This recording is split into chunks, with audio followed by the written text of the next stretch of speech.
If you're at all interested in concentration from meditation standpoint or from just being out in the world and want to be able to understand concentration a little bit better, stay tuned and you're going to really enjoy this segment.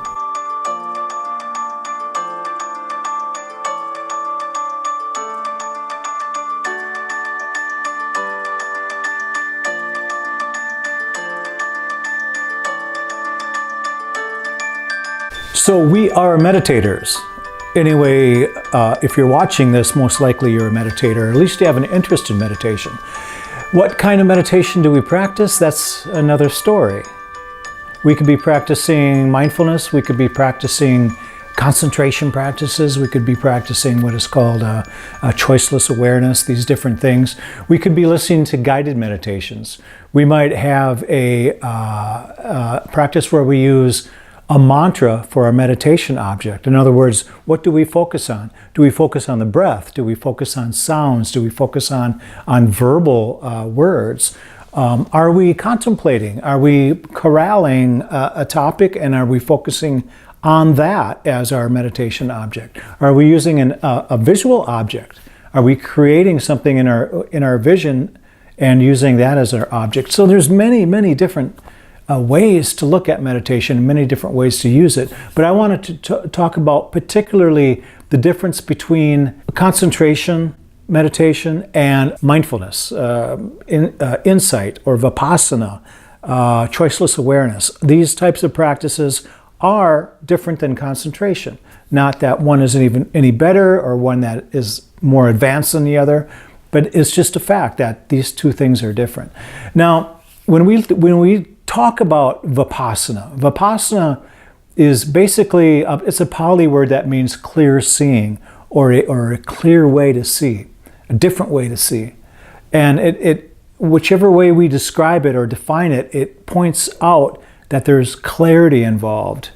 And insight is also a way of talking about clarity, whether it's mental or clear seeing.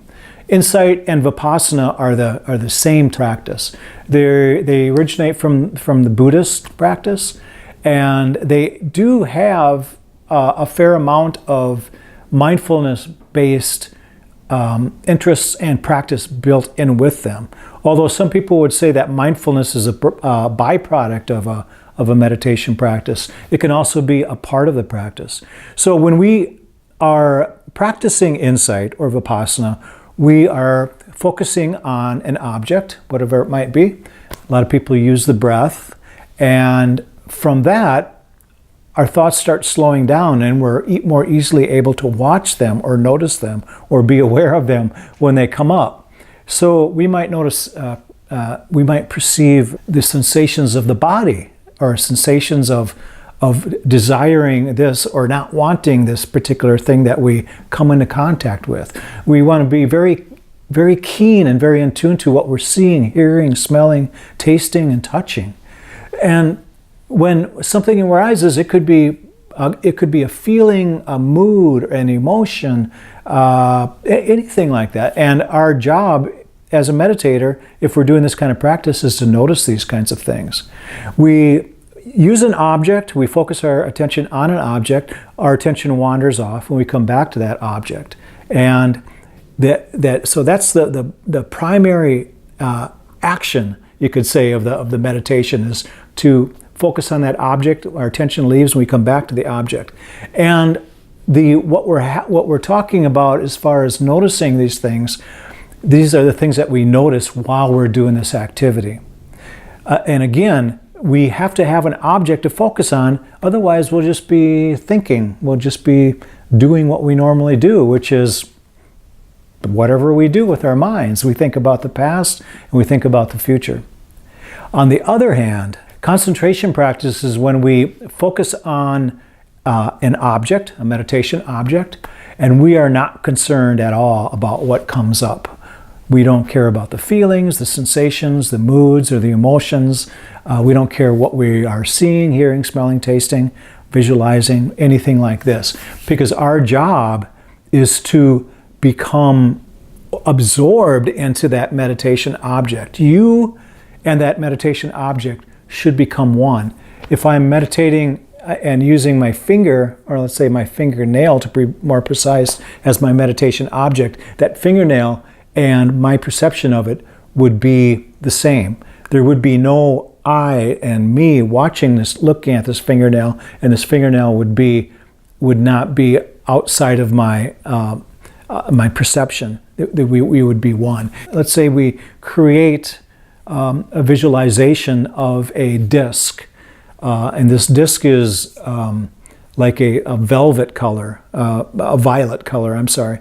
It could be made out of velvet, whatever, but let's say it's a violet disc, and it's 12 inches big, and it's about 4 feet out in front of us. And we focus on that, and we get so familiar with that object that is, we are drawn to it, and we are absorbed into that disc. We see that disc so clearly with our eyes shut that we are considered absorbed into that disc. It's one-pointedness, one-pointed attention, one-pointed concentration on that disc.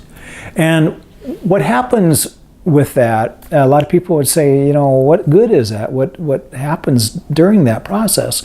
But what happens is that we realize that the mind is not what we thought it was. When we become concentrated, we realize that how we perceive the world is completely different than how we thought we perceived it. In other words, we function completely differently when we are in concentration, because our world dissolves, it falls away. The things that we normally hear and experience and smell and visualize and just experience, period, is completely different because it falls away. It's no longer there. First we get little glimpses of this, and then we get longer periods of this. Eventually we can take this practice out into the world, and at that point, when we can concentrate on an object without being torn away from that object, say for 10 minutes. Torn away, I mean pulled away by the senses and by the thinking mind. We are doing pretty well if we can do that for 10 minutes. If we can do that on a subtle object like this disc that I just created in my mind and explained, we can do that with virtually anything. And what we want to do is get so good at focusing on that disc that if there is a sound, if there is something that disturbs us, disturbance or a hindrance of some sort, that would not affect us. And when we do that, we learn so much about ourselves because we learn so much about concentration. I just wanted to put that out there. And there's a new book coming out, and I would like to be able to have everybody get their hands on this book, because it's really incredible, all these different practices we can do that pertain to concentration. And so if you like this video, if there's something helpful in it, I appreciate it if you'd push the like button, and let's stay in touch. Let me know what you're up to, and let me know what kind of videos you'd like to hear, or what you'd like to hear as far as meditation, some kind of information. And thanks for joining us, and we'll look for the other videos that are coming up. Thank you.